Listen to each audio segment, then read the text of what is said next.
much. The Journalists and Writers Foundation, it's an international civil society organization that is dedicated to the culture of peace, human rights, and sustainable development.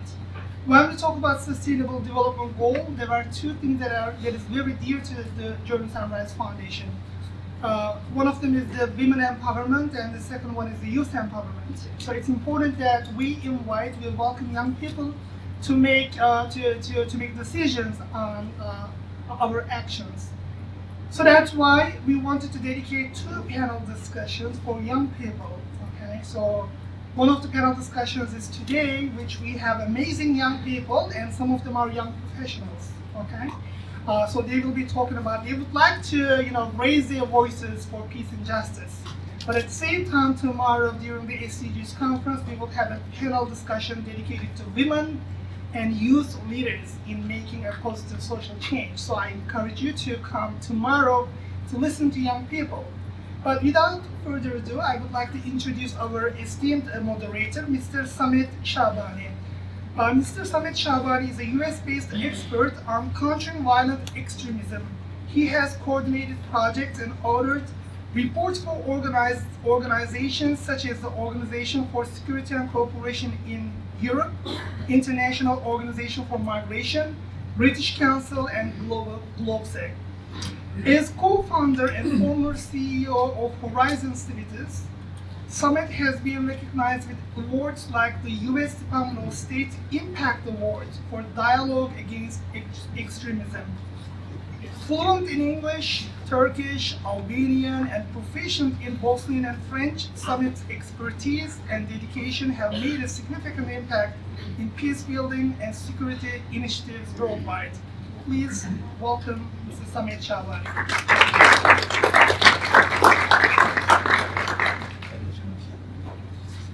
Well, thank you very much, Mr. Ahmed, and hello everyone. Yeah, and it's are we okay now? Yeah. Okay, perfect. Thank you. So hello and a very warm welcome to this second round of today's SDGs Roundtable discussions, and I'm very honored to have this invitation to serve as a moderator to this event, meaningful event. And of course, when I had this invitation received, I was kind of reflecting on what actually SDGs means. And one of the things that really popped up in my mind was actually that how we make sure that the SDGs are successful in global level. And I think that a successful SDG depends very much on the sustainable transfer of knowledge, wisdom, and experience to the future generations. If we want a success on this, we have to make sure that the knowledge, experience, and the wisdom of the SDGs is transferred to the younger generation.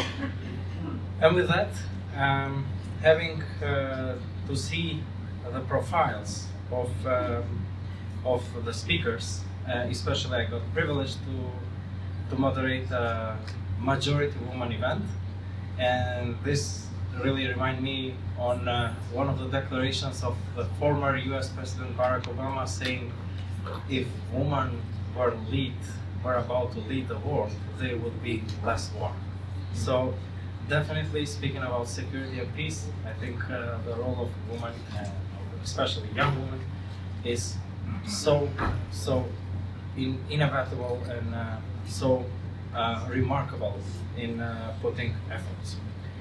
And so we have an incredible lineup of speakers, as I said, with us representing very diverse backgrounds and expertise from across the globe.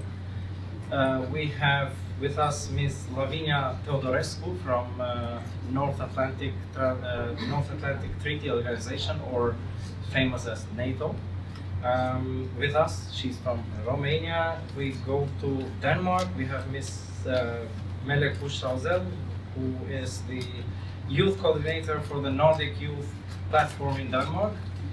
And we have Ms.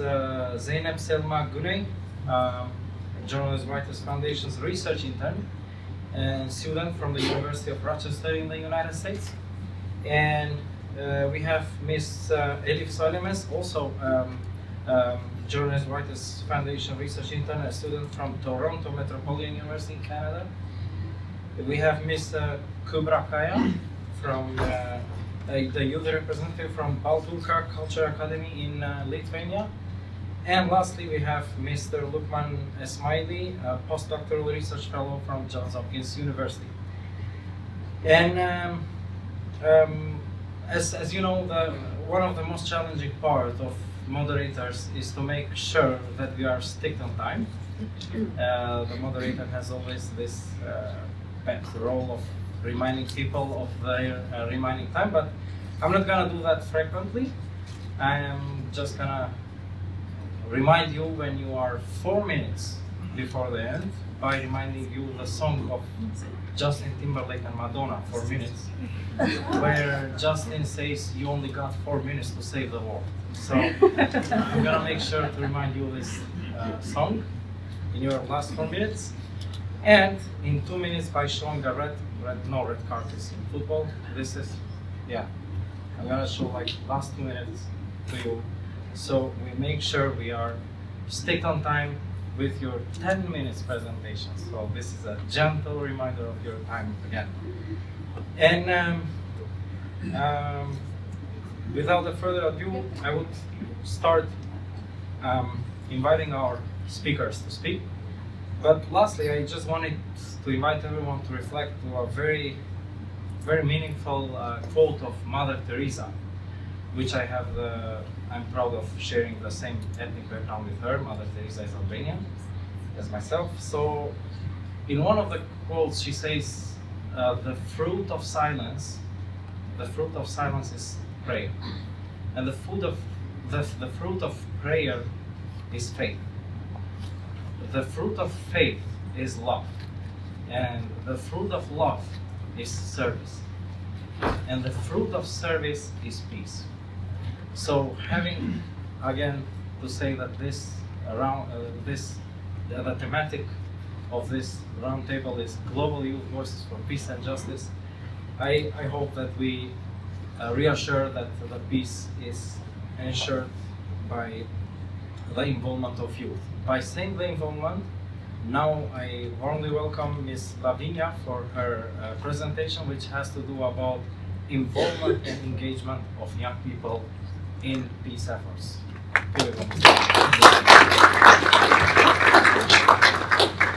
Good afternoon. In the past decade, and especially after 2019, the world has become a little different. It has become a slightly more worrisome place.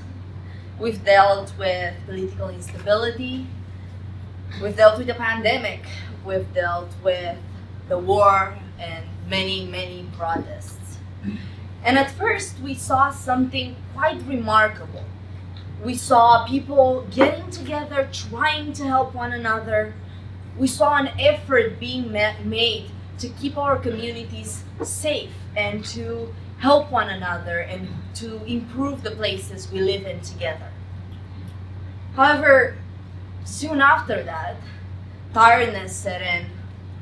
People had to stay in their homes. They no longer wanted to get involved and help as much, which is almost a natural response to the fact that we've all been so isolated. Us sitting here in this room, we've experienced this close down, we've experienced the pandemic as adults or young adults, but people who have seen the world before this big change that happened in the last decade. And then we managed to see the world before and after, live through it, and remember how the world was when we were all engaged citizens. However, this is not the case for over hundreds of millions of people who have had their formative years, their last 4 years before adulthood, during the close down and during the pandemic. They never got to experience this time of engagement. At the moment in which all of us were maybe taking our first steps before we even casted a vote, before we had the full rights of driving and traveling across countries, we had the ability to be engaged. And the new generation did not get that. So today's talk, I want to pose the following question. How can we shape a more engaged citizenry, a young citizenry that is in touch with the world around them, that is engaged but is not polarized, a world that is hopeful but not naive? In my personal background, I have taken 3 levels of action: local action, national engagement, and international action. And I want to talk a little bit about my background. I was born in Rochester, which is a small town in southern Romania. That doesn't mean anything to most people in Romania, so I assume it doesn't mean much to any of you here. And there's no university, there's not many schools. And yet, when I was a child, my parents were very passionate about improving my education. And so, ever since I was a kid, I learned a lot about local action through education. When I was 14, I moved alone in Bucharest to attend the International Computer High School of Bucharest, one of the most prestigious high schools in my country, but one that was very, very far away from my family. Being provided with an excellent education compared to 99% of my colleagues from middle school, I understood why investing time, energy, and resources in education can change the lives of people. And so I went back to my hometown. That photo all the way up in the left corner is just taken a month ago, when I went to teach how to get into political science and into regional studies to kids who are like 12 years old and many of them never left the city. Before this, I worked also in Romania with lots of students that come from low-income backgrounds, people who cannot afford tutors, and who still should have and hopefully got a chance to have a high-level education. So I had the mentors from my high school, and I hope I got to mentor a few more people. At a national level,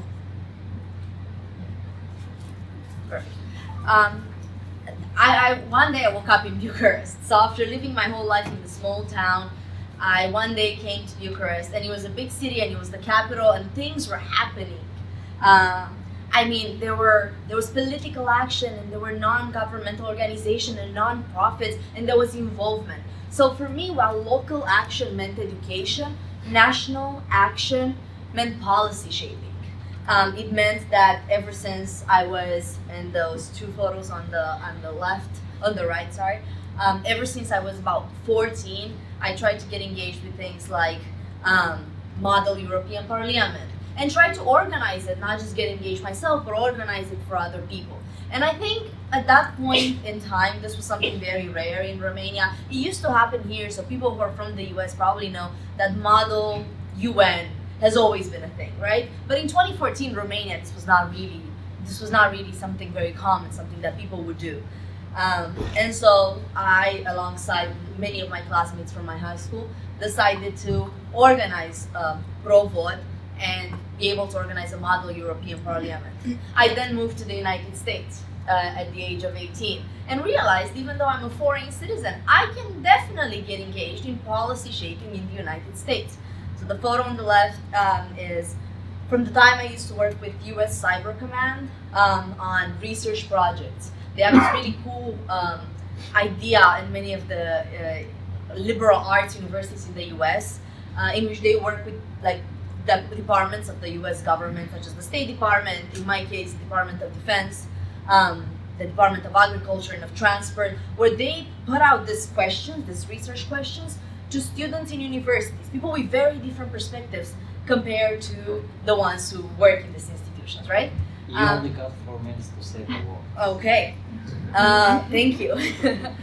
And I got a chance to work on, in this case, was hacktivism, and how hacktivism has evolved since 2022 and during the war.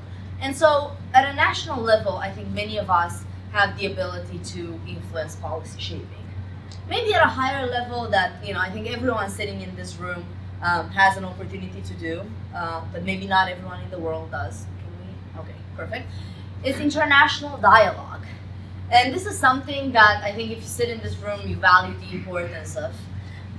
When I moved to the United States, the first thing I thought about was, man, these cultural differences. I used to have my AC, no AC, right? We don't use air conditioning that much. I mean, I think now we do. I came to the US, AC at 16 degrees Celsius. I don't even know what that is in Fahrenheit, but it's very low, right? And this is just one little piece of cultural difference.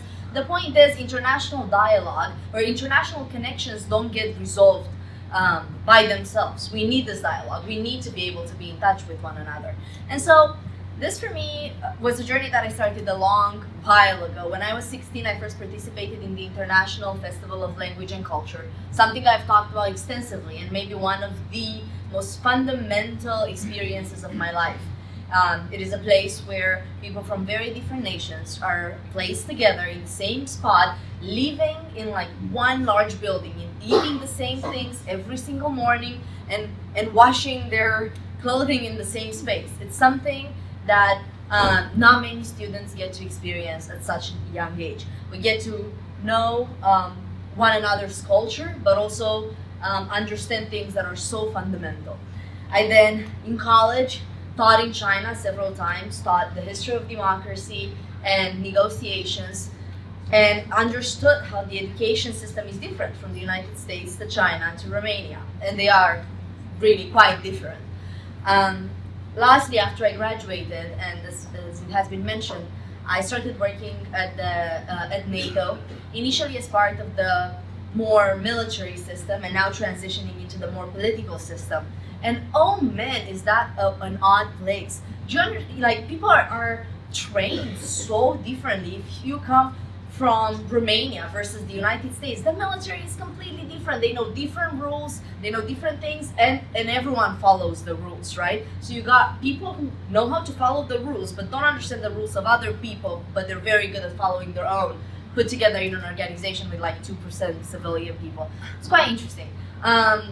But we yet again discover how international dialogue is important. It cannot be done in one day. In order to pass one set of resolutions or one set of rules and regulations, you need months and months in advance of discussion to then come together one day and vote on it.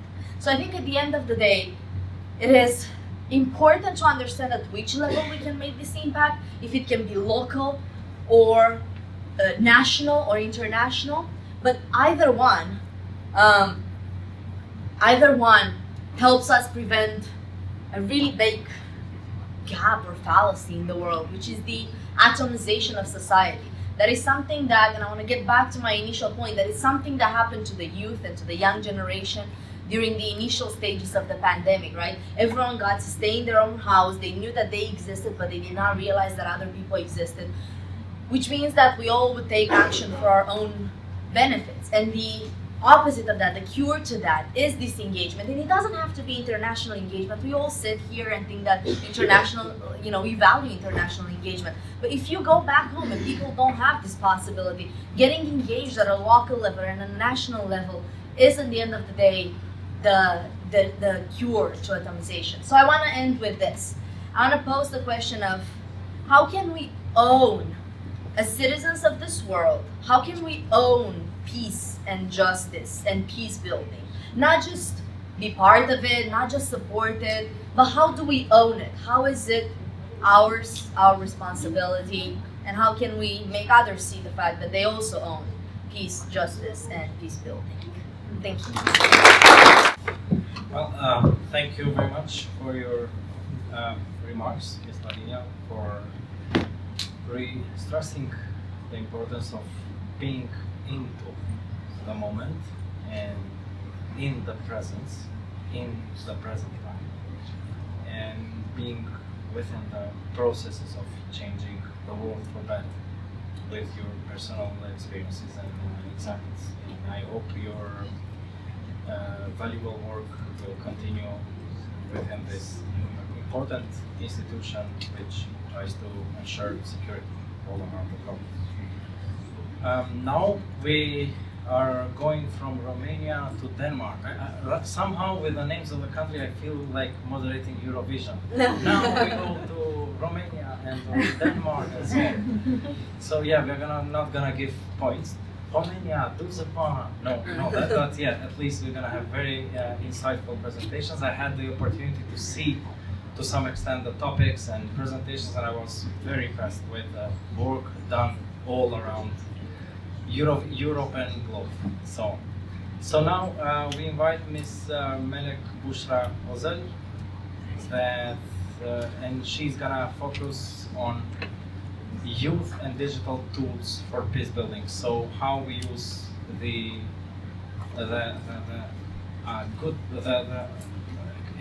extremely good opportunities that we have around digitalization of our age, and how we can use this opportunity and tool for a better world.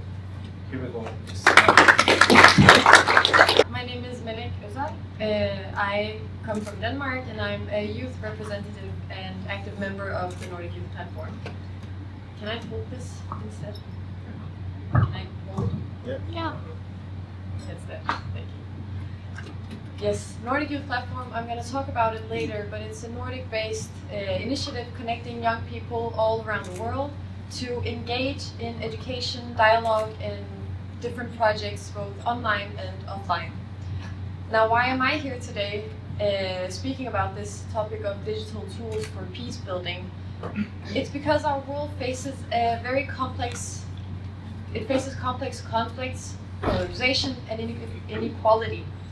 But it also holds the most digitally connected youth generation in history. Our theme today goes to the heart of this paradox, this connectivity, yet inconnectivity sometimes. So we must ask, why and how should we as young people harness digital platforms not just for communication or entertainment, but as the powerful tools for preventing conflict, building peace, and fostering justice? Yes. First, we will define what we mean by youth. The United Nations generally recognizes youth as those between 15 and 24, but in Europe, this discussion often extends it to the age of 29 years old. So what unites this generation is not just our age, but our identity as digital natives. Thank you. Yes. And also, let's define these digital tools, these digital platforms. These can be anything from social media networks such as Instagram, Facebook, LinkedIn, X, but it's also online consultation platforms where young people can share views on civic and political topics, as well as educational technologies where you can have e-learning tools and video conferencing and interactive apps. And then you also have innovative technologies like games, mobile applications, or virtual reality simulations where you can learn different topics. So these platforms all allow constant connectivity. They make it possible to share information instantly, to create communication beyond borders, and to mobilize people for common causes. But this also raises questions about responsibility, safety, and equity. Now, to understand the role of digital tools, in peace building, we must look at access and use. So, in Europe, 97% of youth between 16 and 29 have reported to use the internet daily. That's compared to the 88% of the total population, and in 2015, this number was down at 65%. This was in 2024, yes. And in 2024 as well, 88% of young Europeans use social networks actively. In 2023 in the United States, 95% of adolescents aged 13 to 17 had access to smartphones. And 96% of these adolescents use the internet daily, and almost half of them reported being online constantly. These numbers taken together show us two things. First being that young people are more connected than ever before. And the second, this connectivity is very powerful, but it's also fragile. It can empower peace or enable harm. So this is the picture of our modern world, a global generation living much of life online with opportunities for dialogues, but also vulnerabilities to radicalization, misinformation, and exclusion. So where do the problems lie? Among others, violence and exclusion is being promoted. Online hate speech can spill over into offline hostility, fueling divisions instead of reconciliation. There's also the issue of fragmented or false information. When youth cannot access reliable journalism or neutral perspectives, they do not get the full picture. This leaves them vulnerable to manipulation, deepening conflicts and deepening conflict dynamics rather than resolving them. Given these challenges, the question is not whether digital tools are relevant, but how we use them for peace building. Peace building in the digital era means, among others, creating dialogue across divides. Here, these online platforms allow youth from different backgrounds to meet, share stories, and break down prejudices before they harden into hate. Second of all, providing accurate information. Journalism and fact-based communication are essential for giving people a balanced perspective. As UNESCO has shown through their training camp in Yemen, training young journalists in peace journalism helps ensure reporting that's fair, sensitive, and constructive. Another point is building empathy and skill. So digital tools from all these serious games and virtual reality can provide immersive learning experiences that help young people practice conflict resolution, empathy, and nonviolent communication interactively. Last of all, amplifying these marginalized voices that we often talk about. Youth who lack traditional power can still influence global debates through digital advocacy campaigns. As the Norwegian sociologist and peace scholar Johan Galtung once said, peace equals the ability to handle conflict with empathy, nonviolence, and creativity. Digital platforms can help build precisely those abilities in our generation. You only got 4 minutes to save the world. I will save the world. But I will talk about someone else who did it first. So, as I mentioned, peace journalism in Yemen is a very good example of this.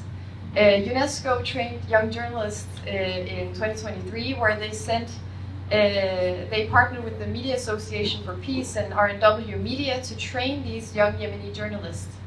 Over 5 days, they learned how to report on peace processes fairly, taking into account different sensitivities and promoting dialogue rather than division.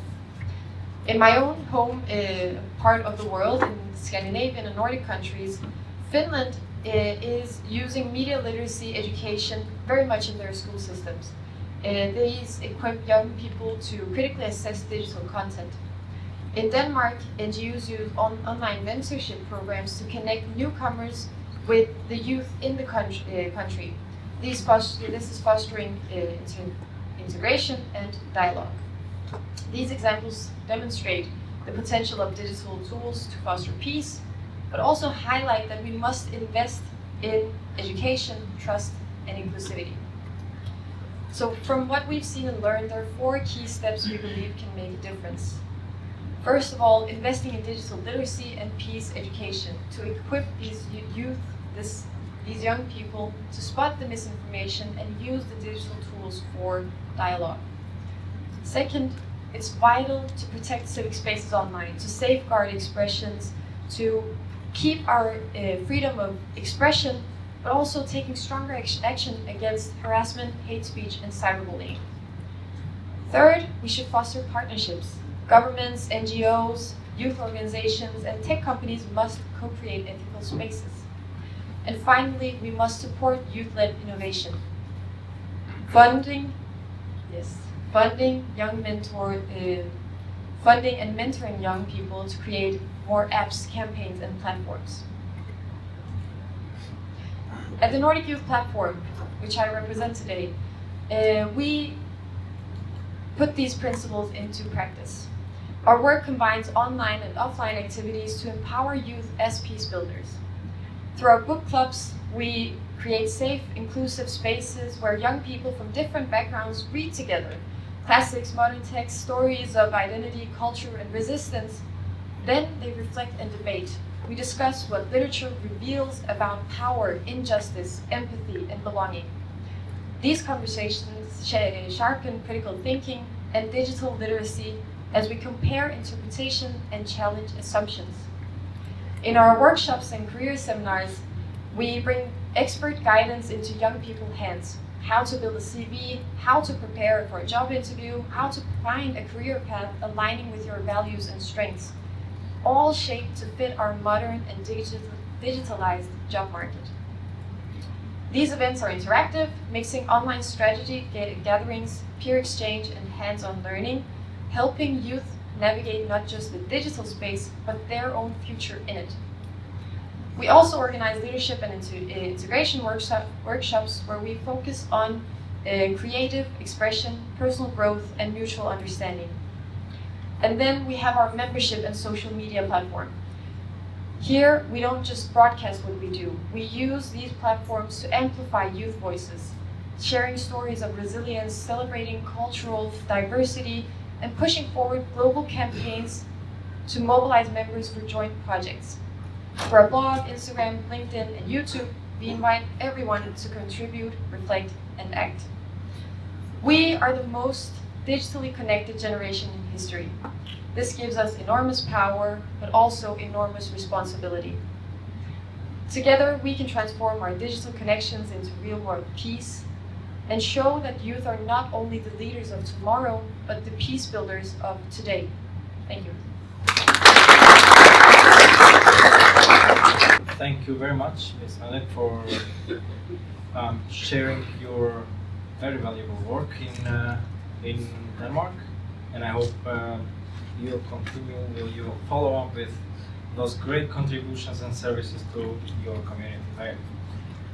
Now I have the pleasure to invite Mr. Lukman Ismaila, who is, as I said, postdoctoral research fellow on Johns Hopkins University School of Medicine. But beside that, Mr. Lukman Ismaila is actually the founder and chairman of Halle Youth Foundation from Nigeria, and he's gonna give us some glimpse of what they are doing in Nigeria.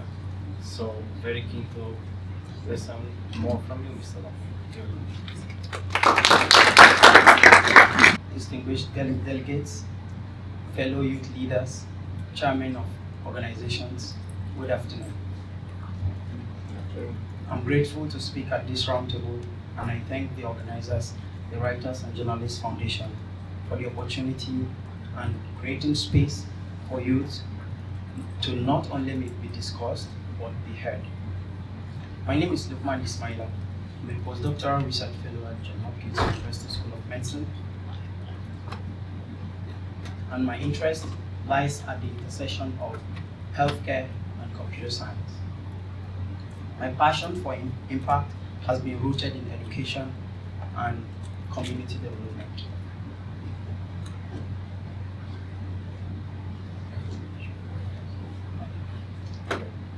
I stand here today because of many people and institutions who have invested in me.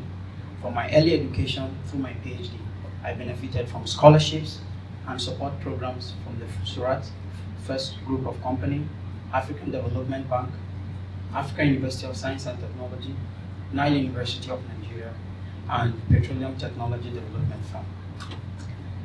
Their belief in me shaped my thoughts and drive the motivation to give back. And in 2019, that motivation became Halle Foundation, a non-profit committed to empowering youth through mentorship, advancing STEM education, and fostering community development. Through our various programs, we've reached thousands of young people and women in Nigeria, creating growth opportunities, resilience, and leadership aligned with the Sustainable Development Goals. None of this is the story of one person. It is the story of many people with shared hunger for change. I'm passionate about Halle Foundation, not just because it's unique, but because it's welcoming.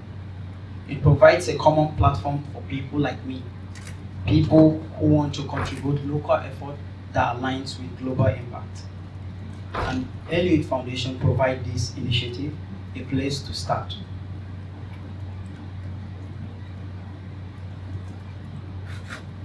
And the light of the theme of my talk today, youth-led initiatives that build peace and social cohesion. We understand that peace and cohesion emerge in communities that embrace diversity, address inequalities, combat discrimination, and promote common good. To achieve these conditions, two elements are essential and in fact inseparable. One drives the other: good education and economic independence. That's why our program focuses on these things. On the educational side,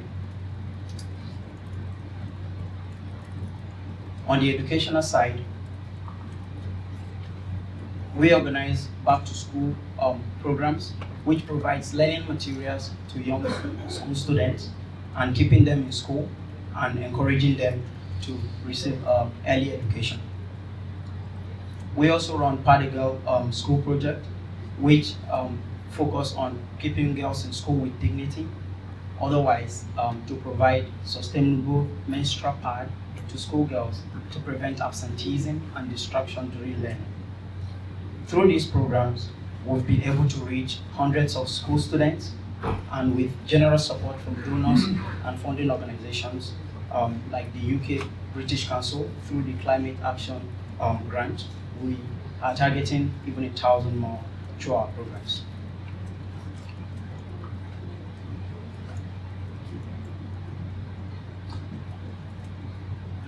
On the economic side, we organize training programs for youths and young adults who still carry the responsibilities in their family.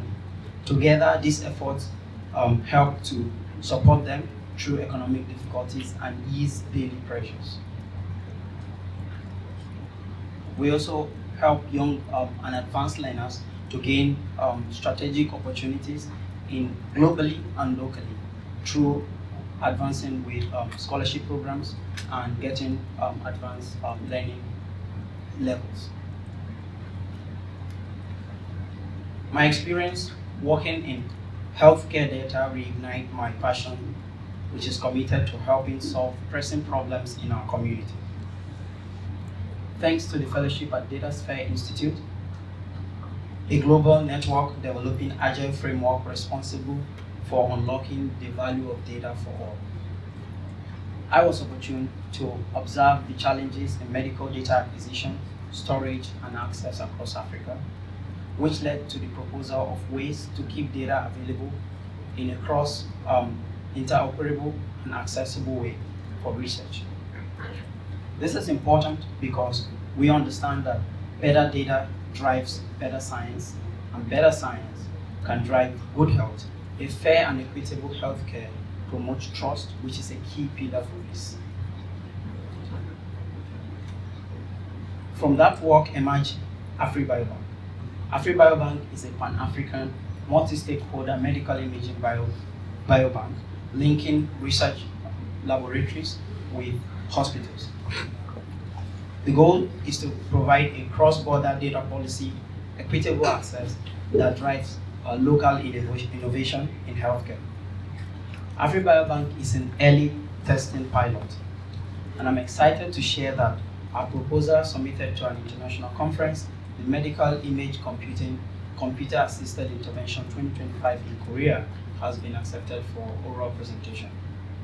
And so by next week, I will be talking at MICAI, where we'll discuss what we're building and how we're building.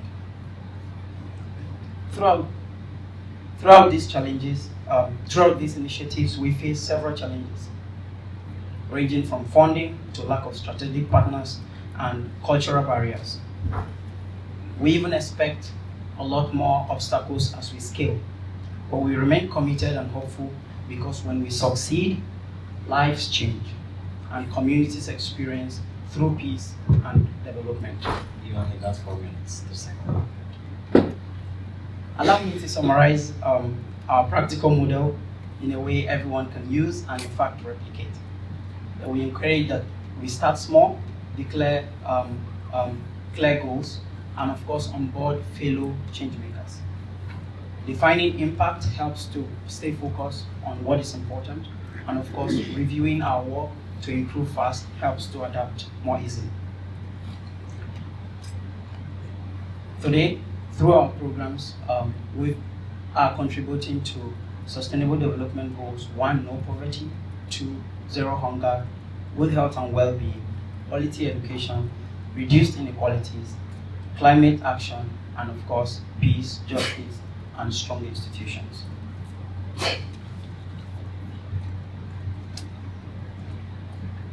As a conclusion, our approach to peace and social cohesion involves keeping students in school through the various programs that we have, equipping youths and elders with marketable skills, and of course fostering inclusive dialogue and safe space, building trustworthy system through local and equitable data, strengthening digital literacy like STEM education and so on.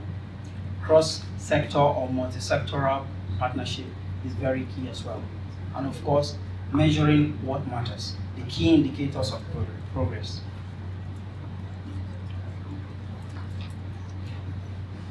I want to sincerely thank the mentorship and support of Dr. Ansho and Dr. James Becker from Johns Hopkins University, and thanks to my past advisors, Dr. Steve Additional, Dr. Pegman Rusty, Dr. David Russo, for their guidance and support. And to my Hail Youth Foundation family, I want to sincerely thank you for your passion, for grassroots impact, have helped place smiles in people's faces for the last 5 years. And please keep lending a hand, because every capacity is useful capacity. Thank you and good afternoon. Thank you very much, Mr. Lukman, for sharing your insightful work in Nigeria, and really concretizing on and articulating on how you are actually addressing the pillars of the Sustainable Development Goals by putting concrete examples of your work that you've done here, and I really just appreciate and wish you will continue with your valuable work there. So now I invite Ms. Elif Soylemez and Zeynep Selma Guney, who are going to speak on how the youth participation is meaningful as decision makers, and putting a stress and more revitalizing the meaning of rebuilding youth trust in diplomacy. So now I invite the Honorable ladies here. Ladies and gentlemen, distinguished colleagues, and my fellow interns. First of all, I would like to thank my peers for their valuable and insightful speeches today. It is an honor to stand here and share the work we carried out as summer interns at Journalists and Writers Foundation. Together, we built this policy paper, and today Elif and I have the privilege to present it here. Over the course of a month, we immersed ourselves in articles, data, and polls, conducted interviews with experts, and spoke directly with youth on the street level. Our goal was not only to analyze but to bridge the gap between theory and lived reality. Globally, young people between the ages 10 to 24 now number 1.8 billion, the largest youth population in history. Yet, paradoxically, our access to decision-making remains minimal. While we make up nearly a quarter of the global population, only 2.6% of parliamentarians worldwide are under the age 30. This imbalance is not only statistical, it is structural, and it represents injustice. Our work set out to show that youth cannot remain passive recipients of policy. We must move from symbolic inclusion to meaningful participation. We identified 4 interconnected challenges. Participation gaps. Despite being the largest demographic, youth turnout in elections and consultations remain low, and fewer than 1% of youth delegates are under 30. As Ms. Rana from Civicus reminded us, youth demands are rarely heard by actual decision makers. For trust to rebuild, our voices must reach member states directly, not just circulate the tokenistic forums. Representation gaps. Even when youth are present, they are often relegated to advisory or symbolic positions without real power. This creates disencouragement and signals to young electorates that leadership is out of reach. Limited resources and opportunities. Rana emphasized that unpaid internships and visa restrictions make participation a privilege of the few. Who gets to contribute is too often determined by socioeconomic backgrounds, not ideas. She argued that youth work must be compensated, otherwise inclusivity is meaningless. And finally, trust deficit. Young people feel describe these spaces as unsupported, non-inclusive, and tokenistic. Many feel pressured to follow preset agendas, and most critically, contributions disappear without follow-up. As Ms. Al-Hawan from Nations put it, we must back our words with actions. Her activism after the Beirut explosion proved that even small steps can rebuild trust when they are visible and consistent. From these challenges, 3 principles emerge. Transparency and accountability. Transparency is more than publishing reports. It is opening decision-making so that young people can see how problems are debated, solutions reached, and actions implemented. Ms. Al-Hawan's supply chain initiative in Beirut showed how transparency builds trust at the most fragile moments. A young person we interviewed echoed this. Transparency is the #1 factor in restoring faith. Inclusiveness and representation. Inclusion means dismantling barriers, visa restrictions, financial burdens, and geography-based exclusions. Mrs. Rana emphasized that true inclusivity cannot rely on unpaid or inaccessible opportunities. Representation also requires reforms. Mr. Wasif from Bachelorite called for youth assemblies as transformative spaces to both strengthen democracy and prepare tomorrow's leaders. He also noted that institutions must adapt to how young people actually communicate, delivering information in formats youth respond to. And finally, intergenerational co-leadership. True leadership prepares others to lead. Mr. Wasif reminded us that transitions cannot happen overnight. Knowledge must flow gradually, with mentorship and shared responsibilities. Co-leadership benefits both sides. Young gain experience and elders gain fresh insights. Mr. Mustafa from AFS added that this must be institutionalized, with dedicated departments and youth steering committees, ensuring youth perspectives are structurally embedded in governance. And now, standing here with my colleague Elif to present our policy brief at this roundtable, I see this as a culmination of those values and a reflection of how Journalists and Writers Foundation itself embodies the very best practice. And before I conclude, let me say this. Our generation has the potential not just to participate, but to be what I like to call the change makers and chain breakers. What we have shared so far is only the foundation of our policy brief. In the next part, my colleague Elif will tell us deeper into best practices and progress toward meaningful youth participation.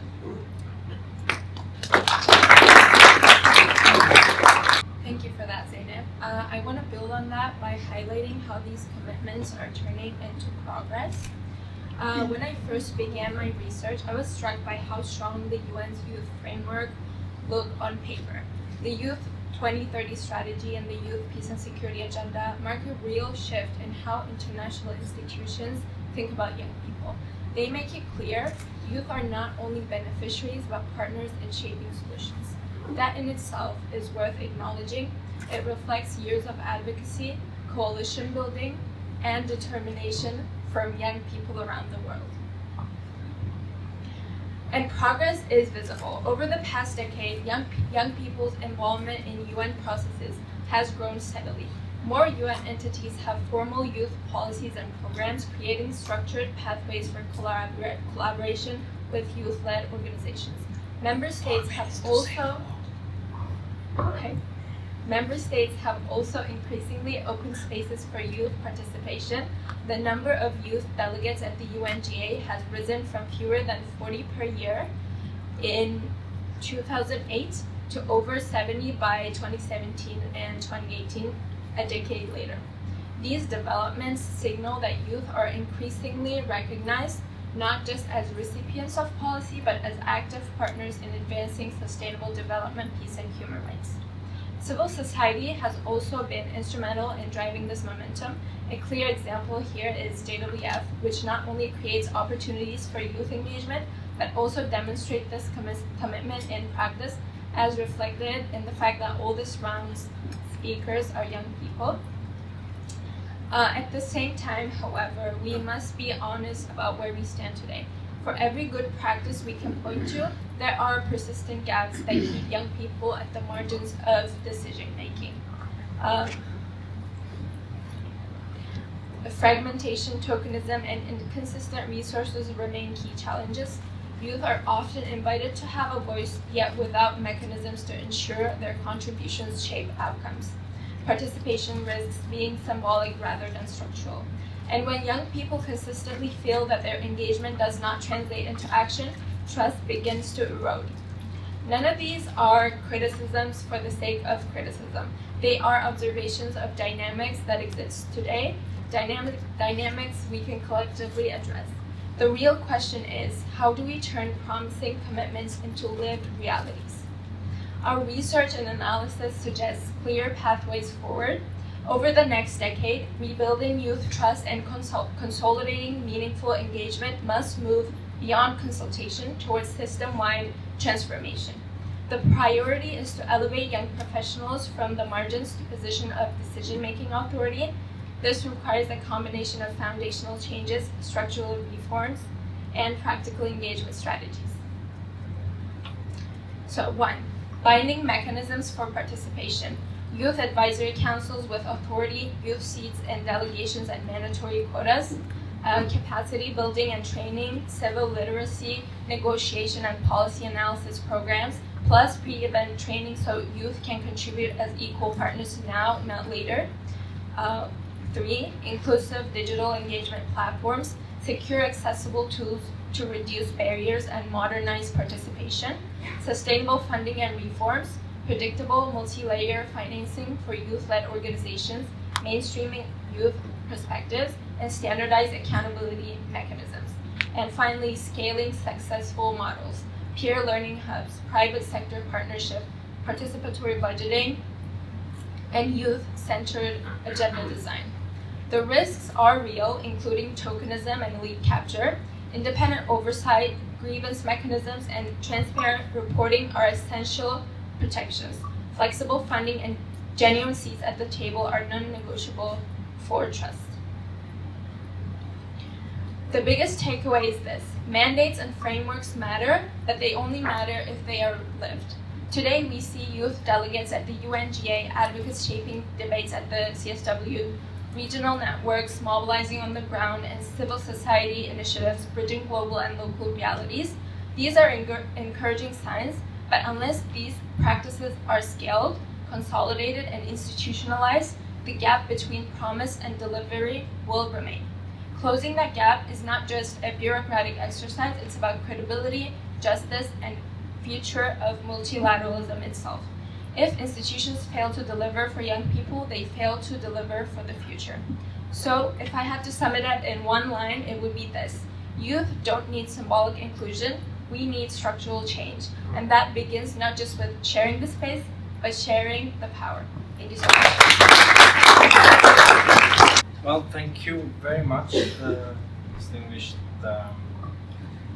distinguished host, honorable ladies from Journalists and Writers Foundation, Ms. Melek and Ms. Zeynep, Selma. And it's really remarkable to have this kind of evidence-based information and data that I hope it will kind of be a baseline for changes here in the city of global developments, where the discussions are ongoing in this global developments in the city. And now we go to Lithuania with Ms. Kubra and Kaya, the youth representative from Balturka Culture Academy, and she's gonna also present us their very valuable work from youth-led initiatives that build peace and social cohesion in local level in Lithuania. So now we go with Ms. Kubra. The floor is yours. distinguished guests, colleagues, and fellow young leaders. Every country carries its own history. Histories of hardship, of resilience, of survival. And with those histories often come doubts, especially when it comes to welcoming newcomers who arrive from elsewhere.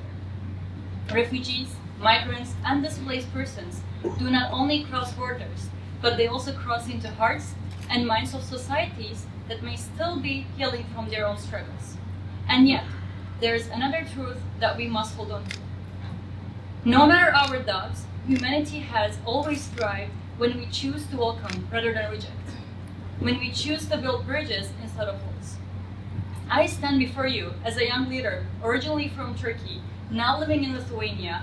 Together with my peers, I work every day to prove that young people have the creativity, the courage, and the energy to transform doubts into dialogue and strangers into neighbors. Since 2019, Baltica Culture Academy is working every day through events and meaningful connections. In meaningful connections, it's aiming to create a safe place, and doing this with the vision of sustainable development goals, not as a distant target, but as daily practices. Through SDG 10, Reduce Inequalities, we challenge the barriers of discrimination and exclusion that many refugees and international students face. Through SDG 16, Peace, Justice, and Strong Institutions, we foster peaceful coexistence between locals and newcomers. Through SDG 17, Partnerships for the Goals, we prove that meaningful change happens when communities, youth organizations, and institutions work hand in hand. These are not abstract concepts to us. They are the foundation of our daily actions as youth volunteers, community leaders, and advocates for peace. Allow me to share one of our most impactful initiatives in Lithuania. Each year, we organize what has become our most beloved event, a cultural evening where newcomers living in Vilnius, whether refugees, displaced people, or international students, learn and perform Lithuanian poems and songs. It may sound simple, a poem recited, a song sung, but the effect is extraordinary. When Lithuanians hear their own language, their own cultural treasures spoken loud by newcomers, something shifts. Pride replaces suspicion, curiosity replaces distance. What emerges is not just an event, but a moment of genuine connection, of peace in action. What we have learned that this practice works because it honors all. The newcomers feel they belong by participating in a local culture, and locals feel respected and valued by seeing their culture embraced. This is how bridges are built, not through policies alone, but through shared visions for humanity. For me, this journey is personal. I know that what it means to live between countries, to carry both memories and the challenges of integration. As a youth leader, I do not claim that we have solved all the problems, but I know that through the initiatives like these, we can chip away the stereotypes, soften bias, and create safe space for unity. And let me emphasize, this is youth-led. It is the energy, the creativity, and the commitment of young people that make these initiatives possible. We are not waiting to be invited to the table. We are already building the table and making sure everyone has a safe seat. So today, as we gather at this important meeting, I want to leave you with this conviction. Peace does not only made through treaties or speeches, it lives in classrooms, in neighborhoods, in poems read aloud by newcomers, and in songs sung together. If we invest in youth-led initiatives, if we trust young people with the responsibility and the resources, then we will not only advance the sustainable development goals, but we will also empower young people to shape the world around us better. Peace is not a word. Peace is a work that we can create together. Peace is what we choose to create together, today, and all of us. So thank you for listening. Actually, you had 6 minutes more to save the world if you wanted, but anyway, thank you for... Later on, I will do it with my actions. Thank you very much. That's so powerful. Thank you. And before I open the floor for question and answers, I don't know whether you would agree with me to inviting you to a huge applause to see this kind of valuable work all around the globe. So first of all, I would want a very good applause for all of you.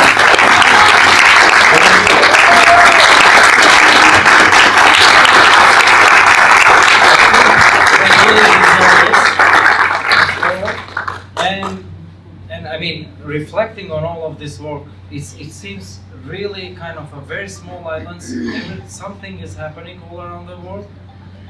And this is why the second applause, I would gently ask you for the Journalists and Writers Foundation to have this idea to convey these things and to let us know what's happening in the world. So, one applause for Journalists and Writers Foundation for making this happen. First of all, I think they really deserve this. I mean, a valuable, very, very, very appreciated work to see and to convey us and to really make it into practice what means global youth voices for peace and justice. I think the title really corresponded with this session of what we have seen in the last 40 minutes. And yeah, I would applaud myself as a moderator for such good respecting the timing and not letting me to the third reminder to say, okay, enough is enough. But, yeah. Thank you. And now it's the good time, and I hope you're gonna energize and motivate the young people with your meaningful questions. So now I open the floor for questions from you, the honorable audience. Hi, thank you so much for your engaging presentations. That was amazing. I just had a question for Zeynep and Elif. Hi. Amazing work with your research. I was just wondering if you could explain more about your scaling models and how that would look like in terms of like scalability for making youth more engaged in these spaces that are typically gate-kept from the youth. Hello, hi. I'm Maria Teresa Garrido. I'm coming from the University for Peace in Costa Rica. It's a UN-mandated university. And I'm very glad to hear you talking about peace building from such a interesting ideas and projects. But then I heard you, almost all of you, talking about the digital and online and offline spaces. So I'm wondering, how do you see education in this line of thoughts that you presented, in terms of more online engagement, more or less the same? So I would like to have your thoughts on how education should look like in the future. My name is Dr. Chioma Leslie Ozel. I am the Chief Executive of a non-profit organization based in Nigeria. And I am also here for the Onga High Level Engagement. I was invited to this event by a friend that saw it online. Though I did not start with the event, but I heard one or two things that have been discussed and mentioned over there. So, but my question is this, a quick one. Panel 2, Women and Youth as Leaders for Civic Engagement and Social Change. I am very much aware that the present youth are on the fast lane. They seem to see most of the engagements we are putting across as not too fast for their liking. That is part of the problems that we are facing on our engagement with the youth.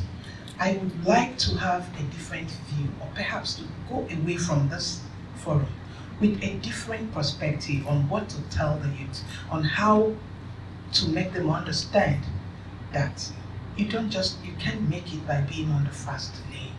You can actually engage in actions that can change the entire society. You can actually be involved, putting in yourself without expecting something in return, because most times that is always the problem. Okay, I'm going to be doing this, I'm going to work with you, we're going to bring total change, but what gets into my pocket? How do we make them understand that you can actually be a change maker selflessly without expecting some financial rewards? Thank you. Well, thank you so much for all the panelists. I think that was so inspirational and motivational to all of us.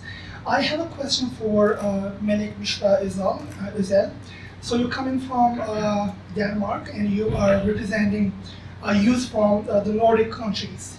According to statistics, the Nordic countries are the most peaceful countries in the world, right?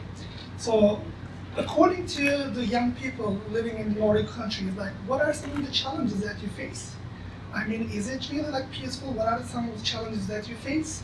And what are some of the opportunities that you can, or ideas that you can share with the rest of the youth? Thank you. Hi, my name is Suki Dia, and I work for a philanthropic organization called Combat Relief US. I'm on the grants team, and my question is for Zeynep and Elif. First of all, what an incredible presentation. And all of you guys. I mean, I was doing nothing of value at your age compared to you, which is very amazing to see.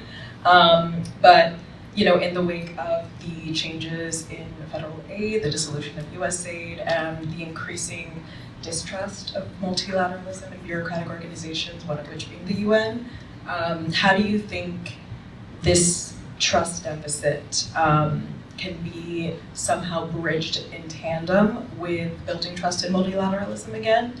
Or is the answer moving towards a divestment of centralizing all this funding and resourcing within these large bureaucratic organizations and rather embracing locally led, youth-led organizations and initiatives as a sustainable and more resilient way of moving forward? So learning from the mistakes of the past and restructuring versus trying to work with an old broken system, I guess is what I'm asking. And especially as someone who works on the funder side, we always try and figure out what are the best ways that we can be work together as funders and philanthropists, maybe in collaborative ways to really move towards that direction, and again, not repeat the mistakes of our past.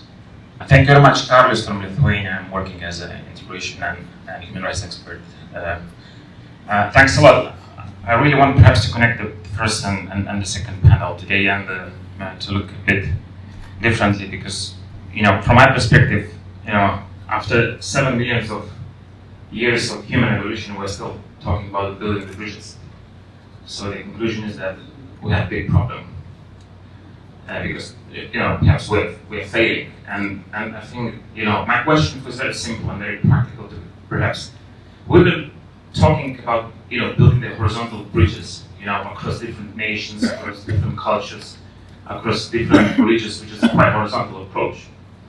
But what is sometimes lacking, and it's not today's example, but in general sense, is that we don't have the vertical elevator to the political reality. What is happening there? So one example is that today here we're discussing about an intercultural dialogue, about inclusive societies, about non-selective solidarity to, human rights, migration, refugee resettlement, etc. But the political reality is totally different because now it covers the anti-migrant, anti-refugee statements very clearly, within the nation state and beyond and above. So my question to all of you is, how we should all try to link these horizontal bridges and build a vertical elevator to the political reality that could make the real impact on the policy making, but not just on the horizontal level between all of us that, we all agree here about that. Thank you. Thank you very much. Very interesting presentation. I have one or two questions. At what point did you stop being a youth? Then after that, will those who come after you be saying the same thing as you're saying now? I liked your last presentation that says, just waiting to be invited to the table, you're beating your table. That's the attitude I want every young people to have. Because every time you are always, like you came in the morning, you are older than when you're in the morning. So you keep growing every now and then. So usually my advice to young people is do not try to, to elbow not the old people outside the space, but how can you work collaboratively with them, because your time is here, but then also how can you build a bigger pie today? For example, the challenges that our parents faced. Imagine the challenge, our parents faced so many problems. Our grandparents, there was slavery, there was colonization. They were running away from Africa. They were running away from those who are trying to catch them and sell them as slaves. So those challenges, compared to the challenges you have today with the era of the AI, where everything is now in your phone, you have better opportunities today as young people. So how can you encourage, for example, using your phone, not just to, to do, maybe to share, fun, but you can use your phone, use AI to actually build better opportunities, make much more money. Look at what the founder of Facebook, for example, Meta, he was able to create the biggest media organization in the world without owning any media organization. So how can you advise young people, not just to wish away this generation, but work with what God has given you and the intelligence that you have to build better opportunities and make this world a better place? Thank you. Can we get a youth-led planetary proposal that eliminates the adults of whatever age that is deemed fitting for the youth to say they're not valid, and sort of separate them from the infrastructure of planet Earth? So this way we have like a ground base of working with youth-led planetary Earth civilization. Assalamualaikum. My name is Manavar and I belong to Pakistan. Actually, I don't have any question. I just really want to express my words. All the presentations were really interesting and amazing. And thank you, Journalist and Writer Foundation, for the presence of youth in SDGs Roundtable discussion. Thank you so much. Thank you and good afternoon once again. I here just have a collection of different questions, and I will try to run through those. Mostly they are general and concerning, and I understand some of the questions are very specific, so I'll leave those and just run through them. So first I'll double confirm that I get the question correctly, just so I don't answer the wrong question. For example, the one on the scaling model was very specific to another panelist. So I'll talk about the digital online engagement, whether it should be more or less. Let me know if I captured this correctly for the person that asked the question. So the question was, digital online engagement, should it be more or less? Sorry, I have a one-sentence representation of your question, and so I just make sure that I capture it correctly. So if you think I have the wrong, okay, thank you, thumbs up, yes. So I did, I got the question correctly. So in summary, the question is, the online and digital engagement, should it be more or less? So my response to this is, and I try to see this because I have been, sorry if I take much time, I'm sorry. Because this has been a very frequent question. I get to answer questions like more AI or less AI in everything we do. That's very specific because I have AI background, and oftentimes I have to, just yesterday I was asked about in healthcare, more AI or less. So this is what I would say. Like every other thing, the goal is not to totally reject any of these. The goal is to have it manifest into what we accept as people and how we can be more productive with it. If anyone would reflect very easily during the inception of Microsoft Word, many people think we'll stop learning or stop knowing how to spell correctly for people who write letters with Microsoft Word, for example. Many, many years back, we know that you're more efficient, faster, and probably going to write better by using Microsoft. That does not reject doing the manual approach, but it helps us to be better. And that's what we do, looking forward to ways to be better over the period of time. So please, I hope I have done justice to this, and I'll run through next. Like I said, many of these are not specific to me, so I would quickly jump. I think I have a question that says, at what time do we stop being youth? I don't know if I get that correctly. At what time do we stop being youth? And what is the handover plan? Sorry if I have misrepresented the question, but this is my summary of it. Is this correct? Okay, thank you.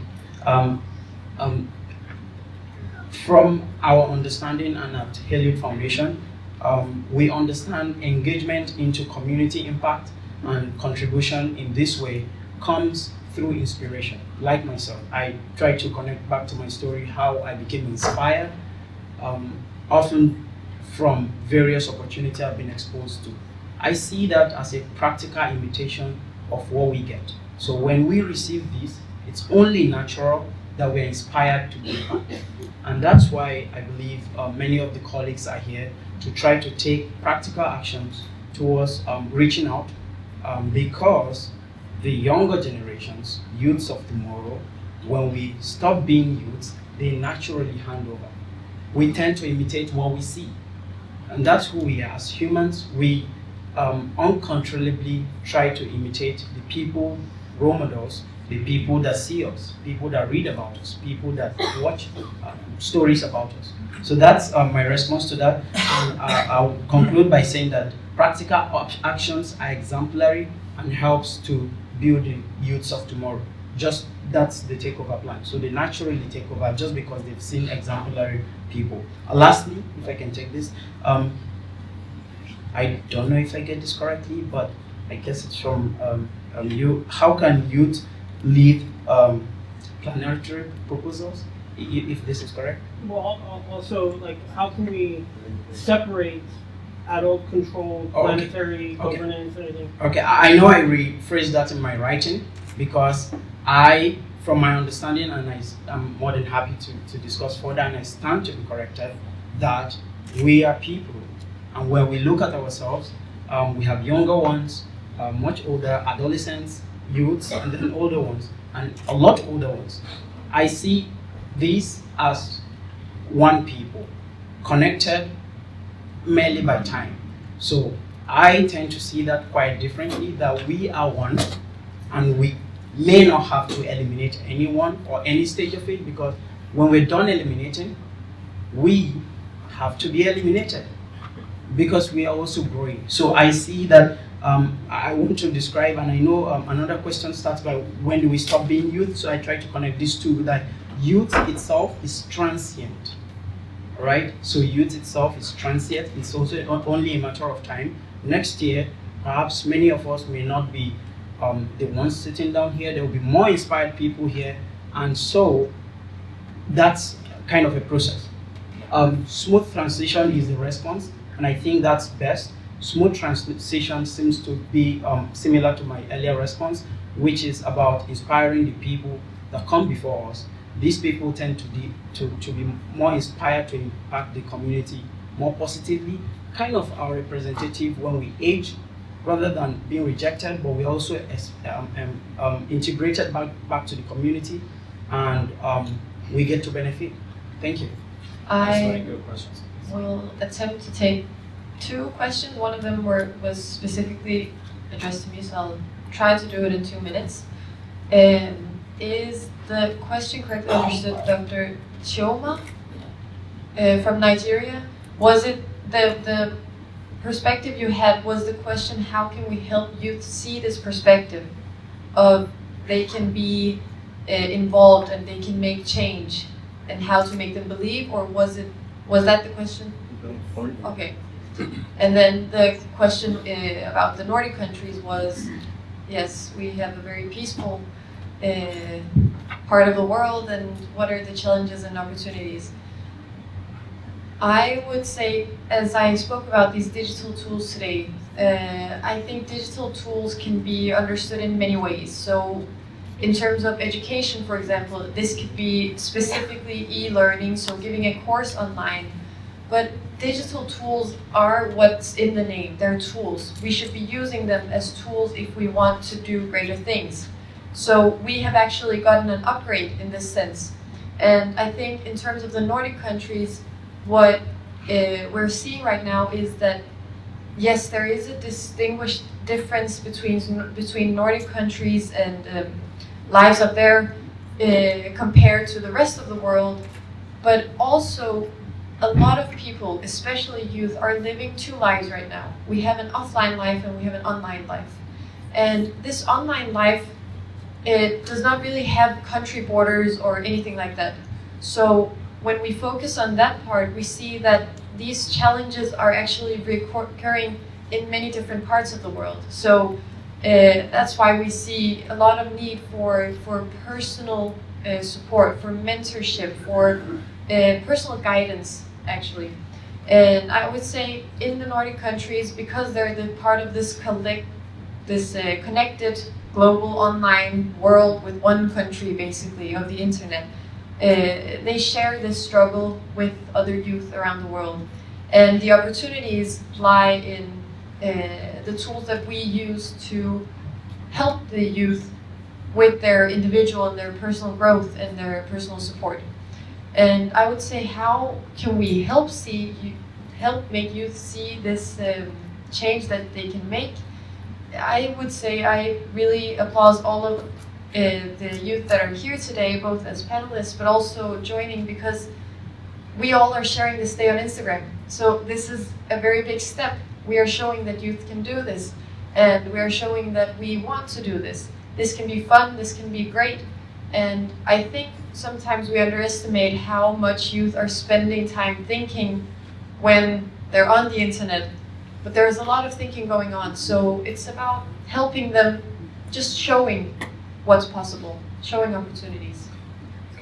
Thank you. All right, I think I will touch a little bit on a few different questions. So first on digital education, or introducing like more digital opportunities in education. This is actually more of a personal story. I worked extensively with VR, so virtual reality, augmented reality, which has been something that really evolved in the academic environment lately. And the opportunities that opened, right? There are people who work in geology, who are able to see and touch and be in an environment that they would otherwise not be able to go in, right? First of all, in countries where they wouldn't be able to enter. But second, in places, in locations that would be physically risky. They get to study these rocks and these minerals because of mediums such as VR. We also get to reinterpret history. The military, right? They get to exercise with much more of a realistic sense when they do so in VR. So I think there has been a pushback towards introducing more digitalization into education. I would say digitalization is going to change the practicality of education to an extent that maybe like we don't even understand at the moment. We're able to feel things, to see things, to hear things in a realistic way that would otherwise be impossible. So all for more digitalization, but of course that does not replace in-person interaction, because then we would go back to what part of my presentation was about, which was the atomization of society when we're not connecting one with the other. The second thing is about making a connection up, or being able to shape policy, not just work at a local level. I think there's two things to say here. Policy gets solved when it's painful. So policymakers address the things that are most painful to them. Just like half an hour or an hour ago, we were talking over lunch about how at NATO, when you get to speak to like a star general, right, that means there's something like there's a fire there, right? Because they don't have time to talk about a billion things that are going on. So you know that if they're interested in like space, let's say, there's something there, there's like a problem, there's a fire, there's something that needs to be solved. So similarly, I think policy shaping can be done at a lower level by having youth basically light the fire under the issues that they find important. There's also much more opportunity to shape policy through things like think tanks, right? These people who work in policy, many of them don't have the time to do their own research. They contract people out, they use academia. So I think there's a very tight connection between shaping policy and creating and researching and creating papers and doing all of that. So I would say that there's like in many ways the connection up is made through having action being done at a local level, or at a smaller level. And on the youth-led, maybe planetary order, here basically both on our planet or on a future planet that would possibly, that people would possibly live in, I think it's important to say, would we like to live in a planet where at a certain age you get literally retired from society? Right now we do have, to a certain extent, this, we've kind of all agreed that at some point to get, again, retired from society. Less so from the political life, but you never get your vote taken away. We've heard this more and more recently that like there should at some point maybe people should not have the same the same power as they have in their youth for many reasons, because there's a generational divide and so on and so forth. So to your point about on another planet, would this work with a youth-led order where at a certain age you separate everyone else? I would say, I mean, everyone can have a perspective on this. I would say probably not, because imagine living in a place where you know at some point this is the end of your power. But you know, the next generations can have their own opinion about this. I think this is a very Kantian philosophy opinion to generalize of could would everyone be happier if we did this? And I mean, I think in my opinion the answer would be no. Firstly, we weren't expecting this many questions, so we're not that prepared. I will try to answer it to the best of my ability. So for the scaling question, while we were interviewing, one of the people that we interviewed, Ali Mustafa, he's the founder of the International Youth Conference. He suggested that youth need a space in the UN. They need a specialized agency such as UN Women or UNICEF. So that is the kind of structural model we mean. It would bring together existing initiatives and give them an institutional home and scale youth participation to the system-wide level. So that's the first question. And for the second question, I don't see the lady that asked the question. I will still answer it. She asked about reform versus restructuring. So should we try changing the system or reform completely? That kind of pulled me into a dilemma because I don't have a straight up answer to that. I would say, like, on one hand, there's existing multilateral system that is often described as broken, but as seen with the examples that we gave, like, there are examples that shows us that this system does work. Maybe it works slowly, maybe it's not fast enough, but it does work. So what our paper suggests is we need to rebuild the system from within. It's about system-wide transformation from within, as I say. So I say rather than abandoning the system, maybe we should restructure it from inside out. Making the tables and building the tables. The reason why I added that into my speech was because of the division that you get in the countries that you go to. I lived in 6 different countries and I always faced different problems, not being invited to some places. But I realized if I'm open and if I'm inviting more people or any person, it will create better spaces and that division will hopefully disappear at some point. So also about old people and young people division, I learned a lot from you, not only you, but everyone here today. And we have a lot to learn from your experiences. So it is just a great opportunity for a young person like me and my colleagues here today to listen to your experience and add it to our path in the future. So it's never making you guys left out. And like, for sure, I would never do it as a young leader. And I'm sure none of the leaders would do that because you are the foundation of our existence today here. So thank you. Thank you very much. I really appreciate this short but to the point answers by all of our distinguished speakers. I'm not really sure whether our audience is kind of fully satisfied with the answers, but I hope that